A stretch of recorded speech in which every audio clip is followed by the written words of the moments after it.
Bonjour à toutes et à tous, j'espère que vous allez bien, mais très bien car c'est Nasvat pour une nouvelle vidéo. Et là, aujourd'hui, nous allons tester la nouvelle Smoant. Nabrook m'a envoyé Smoant. Donc en gros, particularité, c'est une double accu en série avec un écran comme vous pouvez voir. On peut y mettre des fonds d'écran, des photos, etc. Et avec l'atomiseur Naboo Sub-Home avec des résistances en mèche compatible avec le TFV12 Prince. Donc n'hésitez pas à mettre un pouce bleu et à vous abonner pour voir la suite de la vidéo. Merci.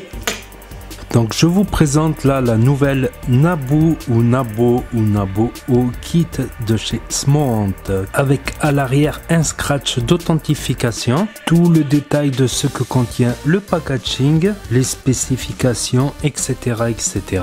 Quand on ouvre la boîte, on tombe sur la box là, l'atomiseur et une bubble quoi, ainsi que des joints de rechange tout en blanc. Et au fond de la boîte nous avons une seconde résistance en mèche à 0,17 conseillé entre 60 et 100 watts, un câble USB pour les rechargements ou les mises à jour, un certificat de qualité, une carte de garantie SAV, un warning, attention, utilisez des accus en bon état visuel, pas comme ça, pas comme ça, pas comme ça. Le manuel d'utilisation du clairomiseur Sub-Home Tank, voilà, en anglais et en chinois avec quelques dessins. Et le manuel d'utilisation de la Naboo de 125 watts, uniquement en anglais et en mandarin. Donc cette box, elle est faite en zinc mais aussi en plastique. Ici nous avons l'entrée USB pour les rechargements à 1,5 ampères ou pour les mises à jour. Donc elle est faite d'un écran couleur de 2,4 pouces. Elle va de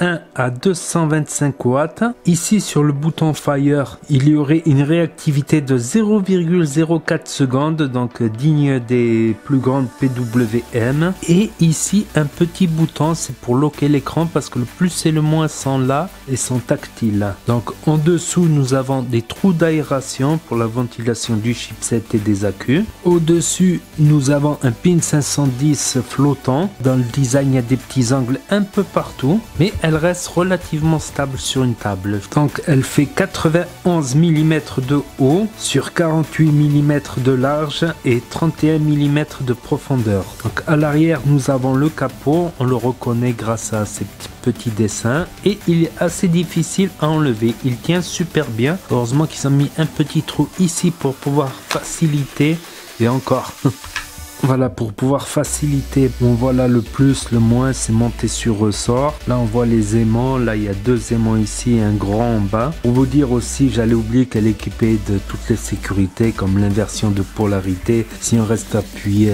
trop longtemps, les tensions trop hautes, trop basses, etc. Donc le plus il est là, il est en haut, et le moins il est ici. Donc ça rentre assez bien franchement, même si on met l'accu tout au fond, ça rentre. Et là elle s'allume et nous avons une jolie animation. Ça réagit au son de ma voix ou ça peut réagir au son de la musique également, donc c'est assez cool. On voit aussi le plus et le moins qui s'allument quand on parle, donc c'est assez sympa franchement. Donc écran en couleur, on peut y mettre son propre fond d'écran, une photo. Par exemple là il y a un fond d'écran que j'ai mis au hasard je crois. Ça fait un bon moment que je l'utilise, donc des fois il y a des petites poussières qui viennent se mettre ici, là c'est un peu, je trouve c'est un peu embêtant. Donc on peut voir ici la charge des deux batteries, au milieu une horloge, ici le wattage, ici minimum, donc minimum c'est sûrement le prix que j'ai mis. Ici la valeur de la résistance en ohm et ici le voltage et ici plus et moins. Quand on utilise plus et moins, on change le wattage de 0,1 en 0,1 et ça vibre chaque fois qu'on appuie. Si on reste appuyé, ça va de plus en plus vite. Et si on appuie ici sur le bouton, on lock plus et moins. Donc vous voyez, je peux la mettre dans la poche, ça va, ou je peux la prendre comme ça en main, comme ça pour vaper, je risque pas d'appuyer sur moins quoi. Donc pour déloquer, il suffit de rappuyer dessus et c'est déloqué. Donc si vous appuyez 3 fois sur ce bouton, 1, 2, 3, donc il n'y a plus rien qui marche, voilà, locked. Donc même le bouton fire ne marche pas. Et on appuie 3 fois pour unlocker, donc là on peut régler le réglage, on peut vaper. Et si vous voulez enlever l'écran parce qu'il consomme quand même un peu d'énergie, un peu d'accu, il faut rester appuyé longtemps ici sur ce petit bouton. Et voilà, il n'y a plus d'écran, plus rien. On peut juste vaper quoi. Pour rallumer l'écran, il suffit de rester appuyé longtemps sur ce petit bouton et hop, l'écran est revenu. Donc pour aller dans les menus, on clique 3 fois sur le bouton Fire. 1, 2, 3. Hop, et là nous avons le choix entre wattage mode, contrôle température, les réglages et les wallpapers. On va voir les wallpapers ensuite. Donc là on est sur le wattage mode. Pour rentrer dedans, on appuie et là nous avons minimum, normal, max, ça c'est le preheat et la curve. Donc pour valider, on appuie sur le gros bouton. On va voir la curve par exemple, c'est en 10 secondes. Et sur chaque seconde, on peut faire varier le wattage. Donc ça peut être pratique, par exemple, si on veut commencer très fort au début, qu'on a une résistance très diesel qui a du mal à démarrer, on peut commencer très fort, on appuie sur Fire, et là on augmente le wattage et on voit la barre qui monte, et la deuxième plus basse, et après elle remonte. Vous faites ce que vous voulez, les montagnes russes si vous voulez. Et là on marque Cancel ou Entrée. Voilà, on repart dans les menus. Là, on va voir le contrôle de température. Donc, on a le choix nickel, titane, stainless steel ou TCR. Et la TC curve, c'est pareil que la curve en wattage, sauf que là, c'est en température. On peut commencer chaud, puis après faire un peu plus froid, etc. Donc, on va essayer en stainless steel, par exemple. Donc là, maintenant, nous avons les degrés Fahrenheit. Et si on va jusqu'au bout, on n'a même pas besoin de relâcher. On va jusqu'au bout, on atterrit au degré Celsius, par exemple. Quand on y met un nouveau coil, un nouvel atomiseur ou RDA, il nous marque New Coil ou Same Coil, le même coil qu'avant ou l'ancien coil. Si on reste appuyé sur Fire et moins en même temps, ça lock la température et on peut plus régler la température. Il faut rester appuyé sur plus et moins une seconde pour déloquer la température, et là on peut la régler. Ça fait une sécurité en plus. Donc pour pouvoir régler le wattage, on reste appuyé sur Fire et plus. Hop, et là vous voyez le wattage, il est en rouge et on peut régler son wattage en contrôle de température. Et on peut appuyer sur Fire pour valider le wattage. Et pour loquer la résistance, ce qui est très important en contrôle de température, il faut rester appuyé sur Power, moins et plus. Hop, et là on voit un petit cadenas à côté de la valeur ohmique. Donc la résistance elle est bloquée à 0,34. Pour la déloquer c'est pareil, plus et moins et Fire, et hop. Et là maintenant la résistance peut changer. On va regarder quand même vite fait le TCR pour ceux qui utilisent le TCR. Hop, voilà, par exemple le nickel fer. Hop, on peut changer le coefficient de chauffe. Ensuite nous allons aller dans Setting, qui veut dire les réglages. Hop, et là on a Brightness par exemple. Donc là c'est au maximum. Voilà, on peut baisser. Pas trop parce que sinon en plein soleil vous ne verrez plus rien. Ensuite Time, on peut régler l'heure du jour par exemple. On appuie sur Fire, plus et moins. Entrée. Display, c'est l'écran principal, là où on fait les réglages par exemple. Et on reste appuyé à fond pour revenir dans les menus. Et on reste appuyé à fond et voilà. On a un joli écran. On va voir le troisième écran principal maintenant. C'est le classique mode avec une sorte de fond d'écran. Donc on peut mettre même sa photo il me semble. Ensuite on a Screensaver. Donc soit on regarde la watch, c'est-à-dire la montre, soit le fond d'écran. Quand l'écran va se mettre en veille, il y aura une horloge à la place du fond d'écran qu'on a choisi. Voilà, une magnifique horloge dès que l'écran se met en veille à la place du fond d'écran. Ensuite dans les menus, on peut descendre en dessous. On a Time Out. Donc ça c'est au bout de 30 secondes, elle se met en veille par exemple. Et on peut choisir moins ou plus quoi. Factory Reset, c'est pour mettre toute la box à zéro, tous les réglages, tout ça. Vibrate Mode, donc on peut choisir on ou off, si on peut enlever la vibration si ça nous saoule par exemple. Et on va regarder le dernier truc qui sont les fonds d'écran. Donc je vais tous vous les montrer. Donc premier fond d'écran c'est ça. Le deuxième c'est ça, le troisième c'est ça, une tête de mort, le troisième c'est ça, une jolie nana, le quatrième c'est un diable, le cinquième c'est une sorte d'étoile, Le 6e, c'est un ballon de foot pour les footeux. Ils ont pensé à tout le monde, sérieux. Après, voilà, si tu fais en fond d'écran. Celui-là, il est pas mal, le gars qui vapote. On peut mettre aussi sans fond d'écran grâce à l'USB, tout ça. En général, il faut télécharger un truc, tout ça, le décompresser, etc. pour pouvoir, je n'ai pas essayé. Donc, c'est tout pour les réglages. On va passer à l'atomiseur maintenant. Donc, voilà cet atomiseur Nabo Subhome, 5 mm de diamètre. Donc, ici, on voit les airflows qui sont fermes, mais pas trop durs, donc ils se dérégleront pas pour rien. 2 énormes airflows pour des énormes résistances. Le pin 510 ressort un tout petit peu, trop peu, très peu. Le drip type est type 810, mais avec un joint, quoi, donc on pourra pas y mettre un 810 qui n'a pas de joint, ça c'est dommage. Pour le remplissage, il suffit de venir tourner ici, et j'ai été surpris parce que le pas de vis il est très agréable, il crunch pas. Il y a un petit joint ici, voilà, il y a 2 ergots, 2 grands haricots pour remplir, il y a des petites entailles ici, ça permet d'avoir un bon grip. On va voir si le pas de vis sur la résistance il est meilleur ou moins bien. Oh, très bon pas de vis, franchement. On va sortir cette résistance là. Donc voilà, c'est un petit grillage en mèche à l'intérieur et autour c'est du coton compressé. Donc celle-là, elle est en 0,18 et elle est conseillée entre 40 et 80 watts. Pour enlever aussi le Pyrex, il faut mettre le pouce au milieu et pousser, ça va, c'est pas trop dur à enlever. Parce que j'ai envie de l'essayer avec la bubble, parce qu'avec la bubble on aura une capacité de 4 ml normalement, alors qu'avec le Pyrex simple on a une capacité de 2 ml. Pour amorcer la résistance, on peut mettre du jus ici, là. On attend que le coton absorbe et on en remet un petit peu tout autour, en évitant bien sûr d'en mettre au milieu là.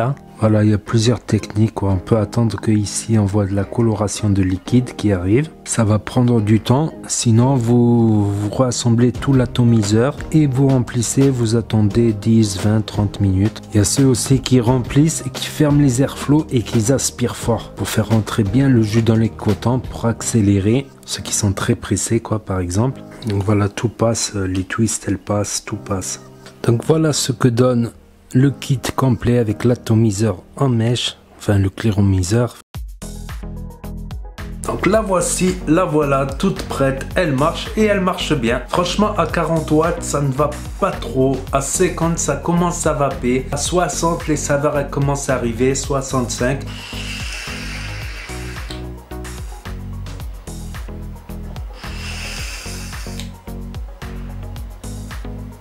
Ça marche bien, même si je trouve que la résistance qui est à l'intérieur, elle ne dure pas très longtemps, mais c'est compatible avec les résistances du TF V12 Prince. Donc ouais, un point négatif, c'est que la résistance, le goût, il était très bon, franchement, les saveurs étaient très bonnes pour des résistances toutes prêtes, quoi. Mais au bout de 2-3 jours, les saveurs, elles ont commencé à se détériorer, quoi. Donc la résistance à 70, elle ne fera pas la semaine. Si vous voulez qu'elle vous fasse la semaine, je pense qu'il faudra vaper autour de 50, entre 50 et 60 watts. Donc sinon, un point positif de l'atomiseur, c'est que les pas de vis, ils sont bien. Voilà, et 4 ml avec la bubble et 2 ml sans la bubble. Maintenant, on va passer au point négatif de l'atomiseur. Donc déjà, le 810, c'est un 810 avec des joints dedans. Donc pas forcément compatible avec tous les 810. Quoique j'ai essayé le 810 du Dead Rabbit RTA, il passe, quoi. Il n'a pas le joint, mais il passe limite, ça tient. Puis ça m'est arrivé aussi de le voir fuir, quoi. Pas fuir comme ça quand on le laisse debout sur une table. Je l'avais mis dans ma sacoche comme ça, mode allongé. Il y a une petite goutte qui est sortie par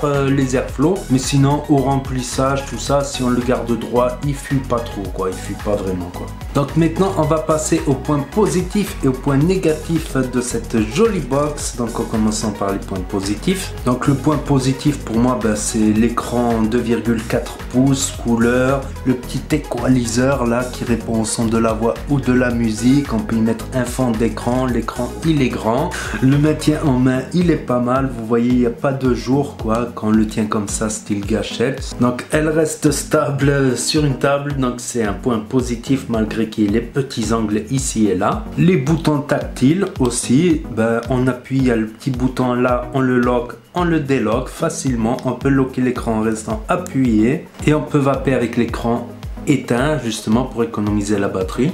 Après le look, moi je kiffe ce look là, franchement ça devient une de mes box préférées pour l'instant. Donc transition parfaite vers les points négatifs maintenant. Donc sur le papier j'ai vu que l'USB pour les rechargements de secours il charge à 1,5 ampères. Pour des 18650 c'est pas terrible pour leur durée de vie. Il aurait fallu plutôt une recharge à 1 ampère. Faut mieux recharger sur un chargeur dédié. Elle pèse un petit peu son poids avec les accus. Elle est lourde mais elle semble solide, à part l'écran qui est en plastique. Faut faire gaffe de pas casser l'écran évidemment. Donc le poids ça peut en dissuader ceux qui aiment les box ultra légères. Ça pèse un petit peu, pas un âne mort non plus, mais ça pèse un petit peu. Donc aussi les traces de doigts, c'est récurrent sur l'écran quoi, les traces de doigts. Si vous êtes maniaque, moi ça m'embête pas trop. Elle attrape un peu la poussière comme on a vu en plan serré là dans les angles de l'écran. Quant au capot, il est assez flush, il bouge pratiquement pas quoi,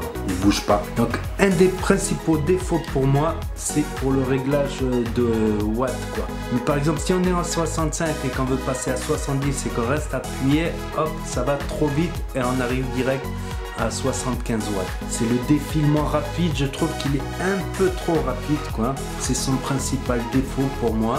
Donc à part ce petit défaut, je trouve que cette box est excellente et j'aime beaucoup. Moi personnellement, j'aime beaucoup cette box Nabu et je pense que beaucoup de gens vont être du même avis que moi dans les commentaires justement pour ceux qui l'ont déjà. Donc j'y mettrai une très bonne note quoi. Je mettrai allez 9 ou 8,8 8,9 sur 10 quoi, bien évidemment. Donc à savoir que je mettrai jamais un 10 sur 10 parce que le 10 sur 10 c'est le truc perfect, ça n'existe pas encore. Franchement je lui aurais bien mis un 9,5 sur 10 s'il n'y avait pas le défilement rapide aussi rapide franchement. C'est peut-être même pour ça que je vais revoir ma note à la baisse, 8,7, allez 8,8 quoi. Donc malgré ces petits défauts, je kiffe grave ce petit kit quoi. Et pour l'atomiseur, dans le kit il revient moins cher, donc il est compatible TFV12 Prince. Donc ça c'est cool ça parce que les résistances de TFV12 Prince on les trouve partout dans pratiquement tous les shops, vous en trouvez des résistances smoke. Donc ça c'est assez cool quoi. Si vous êtes en panne, vous allez dans le shop du coin, le shop d'en bas et vous êtes sûr de trouver des résistances Prince quoi. Que ça soit des Prince Cobra en mèche ou des Prince la X6, j'aimais bien en saveur pour des gourmands par exemple. Je remercie encore Small Ant de me l'avoir envoyé et ils m'ont envoyé aussi un pod que je vais faire très bientôt. Donc n'hésitez pas à vous abonner pour suivre mes prochaines vidéos et n'oubliez pas les pouces bleus, les pouces bleus, les pouces bleus si vous ne voulez pas avoir de dry hit. N'hésitez pas à commenter, à partager et je vous dis à très bientôt les amis les potos pour de nouvelles vidéos. Et vous savez très bien que si le courant passe, la tueuse trépasse et ça va peu bien.